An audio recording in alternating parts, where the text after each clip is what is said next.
네, 여야 대선 주자들 만나보는 시간입니다. 4선 국회의원이자 두 번째 대권 도전에 나선 분이죠.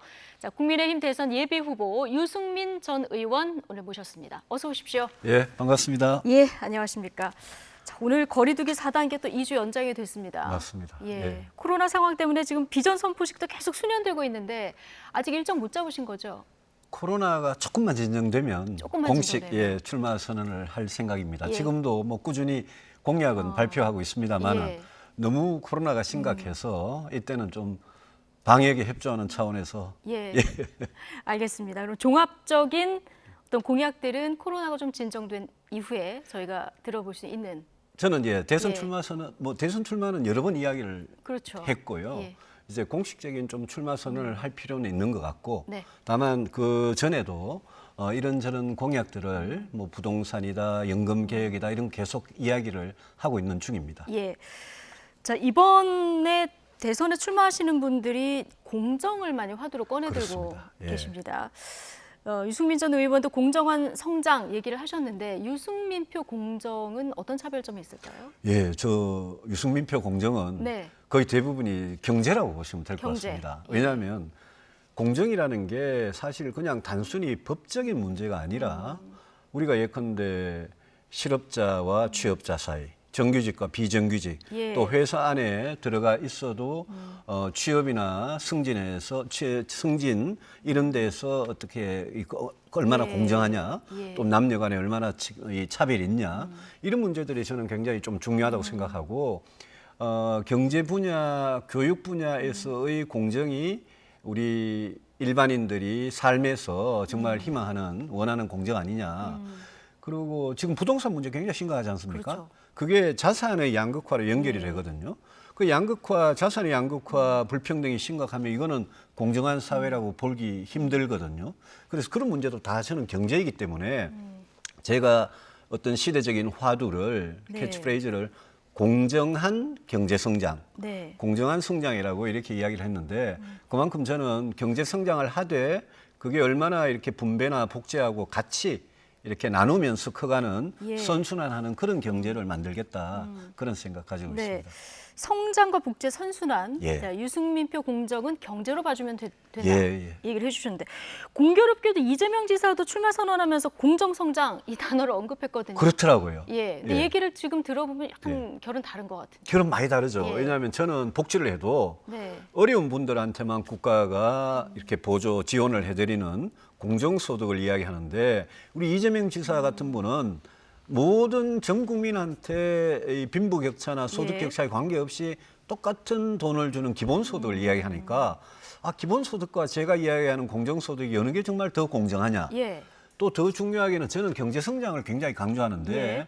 이재명 지사께서도 보니까 성장 이야기를 하더라고요. 그러면 앞으로 우리 대한민국 경제를 성장을 시키는데 이제는 둘 다 성장을 이야기하니까 예. 성장의 올바른 해법이 뭐냐. 이걸 가지고 저는 이재명 지사하고 제 사이에 네. 정책을 가지고는 상당한 격차가 있는 것 같습니다. 이재명 지사는 국가 주도 투자 예. 이런 이야기를 하는데 네. 저는 아니다. 일자리는 기업이 시장이 네. 만드는 거고 그래서 앞으로는 공무원 뽑는 게 아니라 혁신 인재를 길러줘야 되고 인재를 길러야 한다. 인재를 길러야 되고 저는 뭐 혁신 인재 100만 명을 양성을 하겠다라는 이야기를 했고 예. 저는 공무원 공공 부분에 세금을 들여가지고 일자리 만드는 거는 제가 아주 강력하게 반대하는 그런 거니까요. 그리고 노동시장을 개혁을 해야 된다. 그런데 민주당 후보들이나 보면 이 민주노총이나 한국노총과 예. 진짜 협상을 해서 노와 사가 자기의 핵심 이익을 양보하면서 우리 경제를 살리기 위해서 큰 타협을 하는 거 이런 거는 문재인 정부도 못했지만 지금 민주당 후보들도 그런 데 관심이 없는데 예. 저는 노동개혁을 꼭 하겠다. 네. 노동시장을 더 유연하게 해야 돼. 탈락하시는 분들, 경쟁에서 낙오하시는 분들한테는 사회안전망을 더 튼튼하게 해드리는 그런 협상을 하려면 노와 사 각자가 다 양보를 해야 되거든요. 그래서 저 성장의 해법에 있어서는 저는 그분들하고 많이 다른 것 같습니다. 많이 다르다. 예. 자, 이재명 지사가 어제 조금 후퇴하는 듯 보이던 기본소득에 대해서 구체적으로 공약을 밝혔습니다. 보면 연간 청년에게 200만 원, 그리고 전 국민에게 100만 원을 지급하겠다. 이게 골자인데 국가혁명당 허경영 총재냐 이런 비판을 오늘 아침 예. 하셨더라고요. 왜냐하면요. 예. 전 국민한테 100만 원, 그러니까 돈의 액수를 떠나서요. 우리 전 국민 중에는 지금 양극화 불평등 때문에 네. 빈부격차 때문에 엄청난 부자가 있고 몹시 어려운 분들이 계시고요. 저소득층 빈곤층이 예. 계시고 각자의 소득도 또 다 다른데 그거는 청년들도 마찬가지입니다. 19세에서 29세 사이의 청년들도 사정이 각자의 다 경제적인 다르다. 형편이 다 예. 다르거든요. 그래서 저는 똑같이 주자는 바로 그 아이디어에 대해서 예. 제가 절대 이제 찬성을 할 수가 없고 저는 늘 복지라는 것은 도와드리는 것은 어려운 분들을 도와드리기 위해서 우리가 이재명 지사가 하는 것보다는 2배, 3배 어려운 분들을 그 돈을 똑같은 돈으로 더 도와드릴 수 있다고 생각하고요. 네. 이재명 지사가 100만 원, 200만 원 그랬지 않습니까? 네. 그게 100만 원이면 이제 한 달에 8만 원이거든요. 예. 한 달에 8만 원을 똑같이 모든 국민들한테 드리는 것보다는 정말 어려운 분들 예컨대 한 3분의 1 네. 정도를 만약 우리가 생각을 한다면 그러면 8만 원이 아니라 24만 원을 드릴 수 있거든요. 그런 정책으로 바꾸는 게 저는 옳다고 여러 번 주장을 했고 예. 이 문제에 대해서 이재명 지사께서 자기는 자기 공약이 아니다라고 발을 빼다가 다시 이제 기본소득을 갖고 나왔으니까 예. 저 문제 가지고 저는 이 지사님하고 제가 정말 끝장 토론을 한번 해봤으면 좋겠다 이런 생각을 갖고 있습니다. 저희가 자리를 한번 마련해 볼까요? 자리 마련한다는 언론사가 많았는데 네. 이재명 지사께서 계속 안 나오고 있는 것 같습니다. 예, 아마 지금 도정도 바쁘시기 때문에 더 그러시지 않을까 싶긴 한데 지금 이재명 지사는 재난지원금 때도 그렇고요. 이제 보편복지를 얘기를 하시면서 예. 일단 세금을 많이 내는 분들한테 이중차별하는 것은 안 된다. 그리고 경제 선순환 얘기를 하고 있고요. 어제 기본소득 관련해서도 연간 이게 한 50조 정도 들더라고요. 이거를 토지세, 탄소세를 증세를 해서 재원을 마련하겠다. 그리고 이게 다 걷는 게 아니기 때문에 조세 재정도 적을 것이다. 이렇게 얘기하고 있거든요. 이제 처음에 이제 재원을 아껴가지고 국가 예산을 아껴서 돈을 25조 정도 마련해서 정세 없이 하겠다라고 이야기를 했고 예. 또 나중에는 탄소세, 국토보유세 이런 이야기를 하는데 국토보유세는 생각해 보십시오. 지금 문재인 정부 들어와서 재산세, 종부세, 또 취득세, 양도세 이런 부동산 세금이 너무 올랐습니다. 예. 거기에 또 국토보유세를 거두면 도대체 부동산 세금을 얼마나 걷어가겠다는 거냐.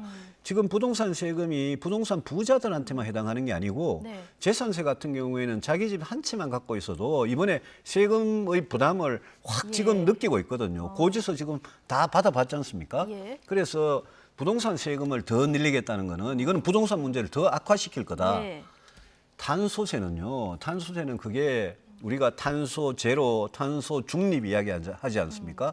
그 세금을 걷어서 이 기후 변화에 대응하느라고 써야지 탄소세 걷어가지고 전 국민한테 그냥 나눠주겠다. 그거는 세금이 세금을 목적하고도 목적- 맞지 않다고 생각합니다. 그렇군요. 그렇게 보시는군요. 예. 자, 이 부동산 세금 관련해서는 좀 완화하겠다 이런 얘기를 하셨는데 이거 잠깐 부동산 정책 얘기할 때 잠시 뒤에 얘기를 하고 네. 국민연금 개혁 예. 얘기도 하셨으니까 예. 이거 폭탄 돌리기 멈춰야 된다 그렇습니다. 얘기하셨는데 골자는 어떻게 됩니까? 지금 이대로 가면 20년 후에 예. 국민연금이 거두어 드리는 것보다 내주는 게 더 많아서 적자가 시작되고 예. 30년 후에 가면 엄청나게 쌓였던 기금이 아주 급속도로 고갈이 됩니다. 예. 연금이 다 사라지고 없는 겁니다. 그래서 지금 20대, 30대, 40대는 앞으로 자기 노후에 연금을 받을 수가 없습니다. 그때 가서 만약 똑같은 연금을 받으려면 네.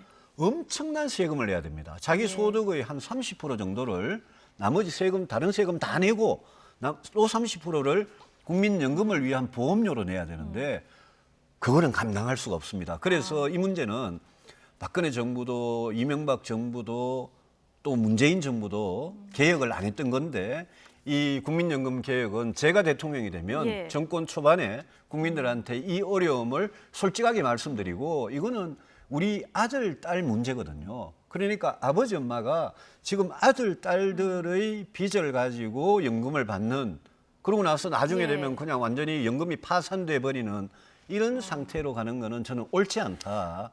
그래서 제가 20대, 30대, 40대 분들한테 전체 인구가 보험료를 조금 더 내고 그다음에 이 연금 수급 연령을 조금 더 예. 늦추더라도 연금 재정을 튼튼하게 만들어야지 여러분들이 연금을 받을 수 있습니다. 이 말씀을 드리는 겁니다. 예, 이거 상당히 민감한 문제인데 꼭 필요한 부분이고 내가 대통령이 되면 이건 꼭 하겠다. 저는 미래를 위해서 꼭 필요한 개혁이라고 생각합니다. 예, 알겠습니다.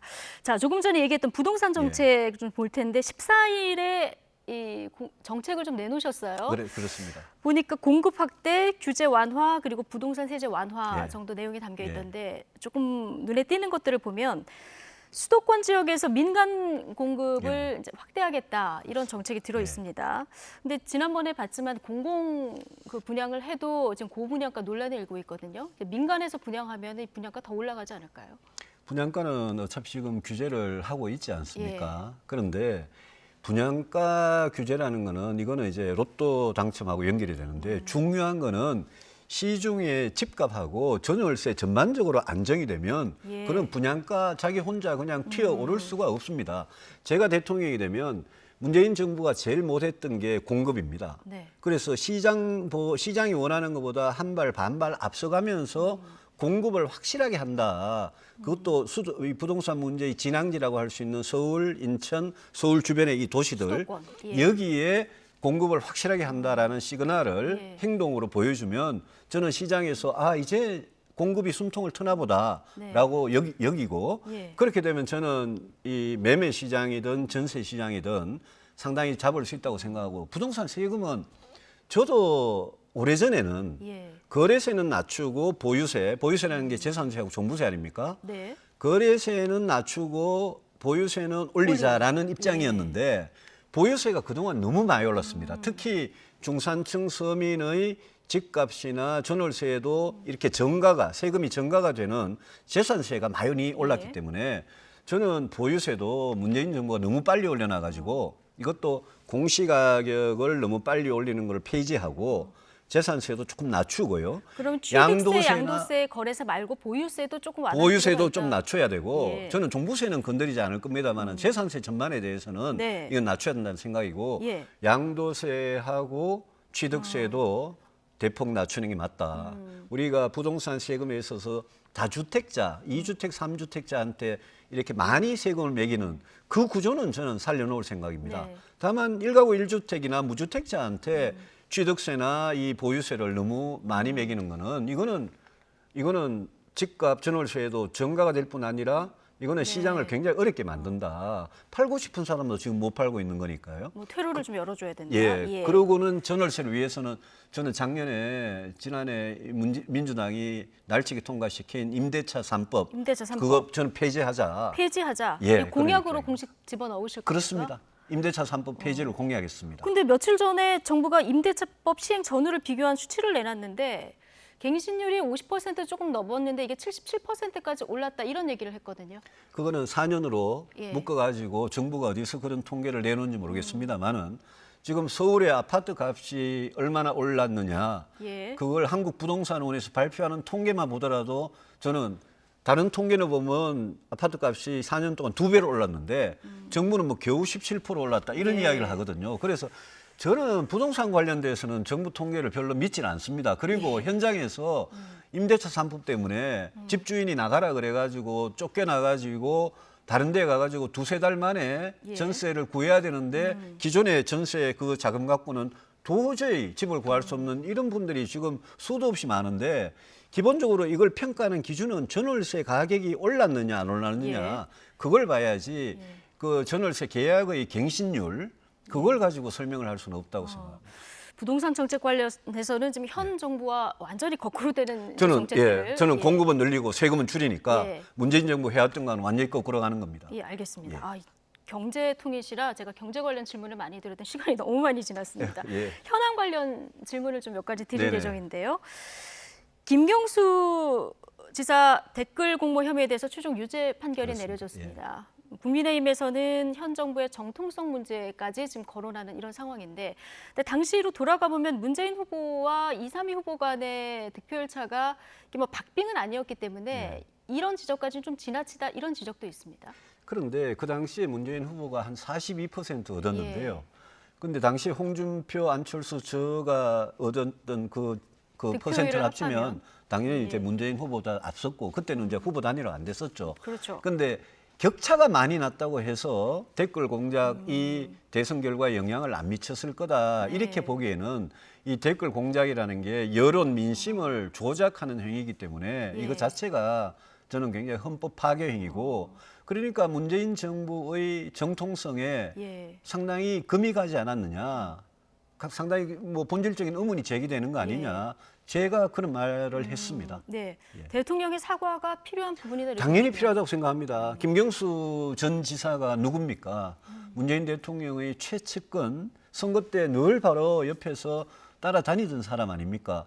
그 사람이 저지른 문제이기 때문에 저는 제가 대통령 같으면 당연히 이거는 국민들 앞에 아주 진솔하게 정말 무겁게 사과를 해야 될 일이라고 생각합니다. 예. 자, 개혁 보수다. 네. 이런 수식어가 늘 따라다닙니다. 예.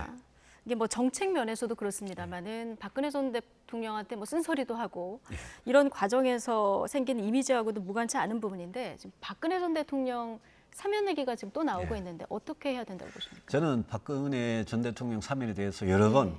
사면하는 게 좋겠다. 그거는 네. 국민 통합 차원에서 또 문재인 정부가 임기 끝나기 전에 그렇게 하는 게 좋겠다고 여러 번 이야기를 했습니다. 예. 다만 이걸 결정하는 거는 문재인 대통령의 고유한 권한입니다.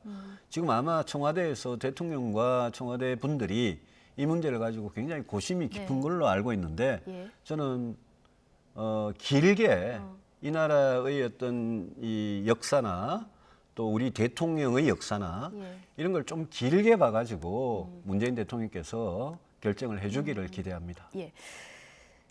대구 최근에 자주 가셨죠? 최근에 자주 갔습니다. 예. TK 민심에 대해서 나에게 애증이 있을 것이다. 최근에 이런 말씀하셨는데 예. 최근에 가면 민심이 조금 달라졌습니까? 대구 경북 지역이 예. 정권 교체에 대한 열망이 제일 강한 데입니다.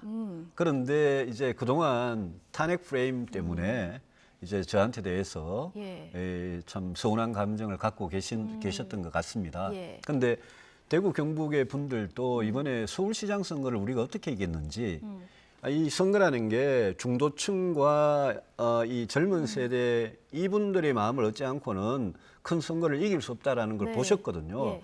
그래서 그분들은 정권 교체에 대한 열망이 누구보다 강하기 때문에 예.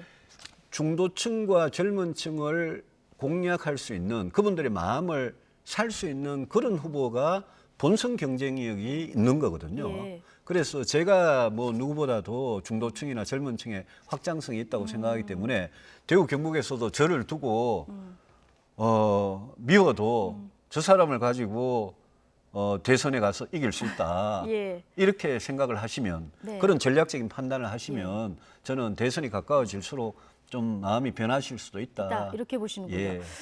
탄핵에 찬성을 하셔서 대구에서 오랫동안 이제 미운털을 박히셨는데 그렇습니다. 근데 윤석열 전 총장 국정농단 수사 책임자였는데요. 지금 대구에서 지지율 많이 나오고 있습니다. 예. 이건 왜 그렇다고 보십니까? 저도 잘 모르겠습니다. 저도 뭐 그 상당히 모순이라고 생각합니다. 예. 저는 국회에서 탄핵 예. 거기에 제가 책임이 있는 거고요. 네. 뭐 제가 기꺼이 이거 뭐 정당한 일이라고 선택을 한 거고 그 이후에 헌법재판소를 거쳐가지고 검찰에 가가지고 구속 수사를 하고 기소를 네. 하고 구형을 했던 그거는 우리 윤 총장이 중심이었거든요.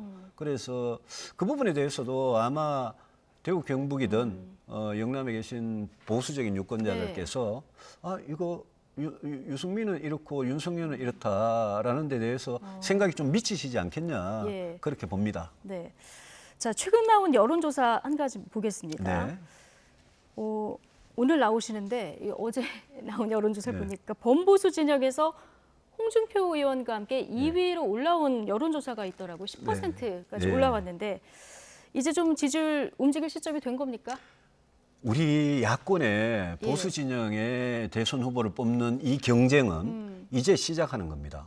왜냐하면 윤석열 총장이나 최재형 감사원장이나 정치 이제 갓 시작하시는 분들 아닙니까? 예. 어떻게 보면 이 선수들 엔트리가 이제 정해지는 거거든요. 예. 그래서 저는 경쟁은 지금부터다. 경쟁은 지금부터다. 예, 그래서 예. 앞으로 지지율도 몇 번이나 출렁거릴 거다. 몇 그렇게 번이나 봅니다. 출렁거릴 거다. 예. 최근에 출렁거리는 흐름을 보면은 지금 전체 대권 구도에서 보면은 이재명, 윤석열 2강 구도였다가 이낙연 후보까지 지금 3강 구도로 조금 변하고 있는데 윤석열 전 총장의 지지율이 좀 빠지는 추세거든요. 이거는 어떤 영향이 있다고 보시는지요? 뭐 윤석열 총장이든 누구든 예. 이 국민들께서 저 사람이 대통령 됐을 때 이 나라를 제대로 끌어가겠느냐라는 거를 보시려면 비전이나 철학이나 정책 그리고 도덕성 이런 거를 검증을 하지 않겠습니까? 언론도 검증을 하시고 국민들도 그걸 보고 계시거든요. 그래서 그냥 이렇게 아무도 그 베일에 갈린 사람이 갑자기 이렇게 신비하게 나타난 그때하고 예. 뭔가 검증이 이루어지게 되면 저는 국민들께서 그 후보의 됨됨이를 자질을 정확히 이제 판단하시면 네. 저는 지지율도 바뀔 수 있는 거라고 생각합니다. 아, 검증 때 본격적으로 올라가면 이제 구도가 좀 출렁거릴 것이다. 그렇게 보고 있습니다. 마지막으로 짧게 하나만 여쭤보면 이준석 대표가 경선 당시에 유승민 개파다, 특정 개파다 그래서 당 중진들로부터 공격도 많이 네. 받았는데요. 지금 당 대표로 일을 하고 있습니다. 잘하고 있다고 보십니까? 저는 한 달 반 지났는데 이준석 대표 아주 젊고 싱싱하게 잘하고 있다고 생각합니다. 예. 이준석 대표한테 바라는 거는 당의 변화입니다. 저는 이준석 대표가 진짜 좌고우면하지 말고 네. 당의 변화와 혁신 그 길로 나아가고 다만 최근에 이제 여당하고 이 전국민 재난지원금 예. 합의를 했다 안 했다 그러는데 그런 약간의 실수는 있었다고 생각합니다. 그렇지만 전반적으로 보면 이준석 전반적으로. 대표 아주 잘하고 있다고 생각합니다. 알겠습니다. 오늘 여기까지 듣겠습니다. 국민의힘 대선 예비 후보 유승민 전 의원과 함께했습니다. 오늘 고맙습니다. 고맙습니다.